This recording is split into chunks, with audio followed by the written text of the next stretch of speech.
ಕುಂಭರಾಶಿಯವರ ಶತ್ರುಗಳು ಬೇರೆ ಯಾರೂ ಅಲ್ಲ. ನೀವೇನಾದ್ರೂ ಕುಂಭರಾಶಿ ಕುಂಭ ಲಗ್ನದಲ್ಲಿ ಹುಟ್ಟಿದ್ರೆ ಈ ವಿಡಿಯೋ ಕೇವಲ ನಿಮಗೋಸ್ಕರ ಮಾತ್ರ. ನಿಮ್ಮ ಜೀವನದಲ್ಲಿ ಕಷ್ಟಗಳು ಬಂದಾಗ ಹೇಗೆ ಪರಿಹಾರ ಮಾಡಬೇಕು ಅಂತಕ್ಕಂಥದನ್ನ ಈ ಸಂಚಿಕೆಯಲ್ಲಿ ತಿಳಿಸ್ಕೊಡ್ತಾ ಇದ್ದೇನೆ. ಈ ರೀಲ್ ಕಳೆದೋಗೋದಕ್ಕಿಂತ ಮುಂಚೆ ವಿಡಿಯೋನ ಸೇವ್ ಮಾಡ್ಕೊಂಡು ನಮ್ಮ ಪೇಜ್ ನ ಫಾಲೋ ಮಾಡ್ಕೊಳ್ಳಿ. ಕುಂಭರಾಶಿಯವರು ದೈಹಿಕ ಶ್ರಮಕ್ಕಿಂತ ಬೌದ್ಧಿಕ ಶ್ರಮದ ಮೇಲೆ ನಂಬಿಕೆಯನ್ನು ಇಟ್ಟಿರ್ತಾರೆ. ತಮ್ಮ ಕೆಲಸ ಕಾರ್ಯಗಳನ್ನ ಆದಷ್ಟು ಗುಪ್ತವಾಗಿಟ್ಟಿರ್ತಾರೆ.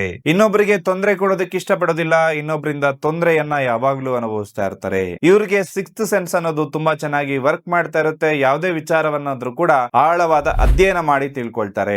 ಎಂತಹ ಕಷ್ಟದ ಸಮಸ್ಯೆ ಇದ್ರೂ ಕೂಡ ತಮ್ಮ ಬುದ್ಧಿವಂತಿಕೆಯಿಂದ ಸಮಸ್ಯೆಯಿಂದ ಹೊರ ಬರ್ತಾರೆ.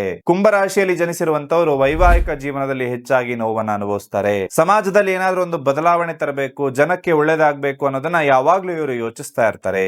ಈ ರಾಶಿಯಾಧಿಪತಿ ಶನಿ ಆಗಿರೋದ್ರಿಂದ ಶನಿಯ ಕಾಟ ಅಥವಾ ಶನಿಯ ಉಪಟಳವನ್ನ ಕಮ್ಮಿ ಮಾಡ್ಲಿಕ್ಕೆ ಶನಿಗೆ ಸಂಬಂಧಪಟ್ಟಿರ್ತಕ್ಕಂಥದ್ದು. ಜೊತೆಗೆ ಗುರುವನ್ನ ನೀವು ಆಕ್ಟಿವೇಟ್ ಮಾಡ್ಕೊಳ್ಳೋದ್ರಿಂದ ನಿಮ್ಮ ಜೀವನದಲ್ಲಿ ನೀವು ಅಭಿವೃದ್ಧಿಯನ್ನ ಕಾಣ್ತೀರಿ. ಶನಿ ಮತ್ತೆ ಗುರುವಿಗೆ ಸಂಬಂಧಪಟ್ಟಂತಹ ಈ ಕ್ರಿಸ್ಟಲ್ ಗಳನ್ನ ನೀವು ಧರಿಸ್ಕೊಳ್ಳೋದು ಅತ್ಯಂತ ಶುಭ.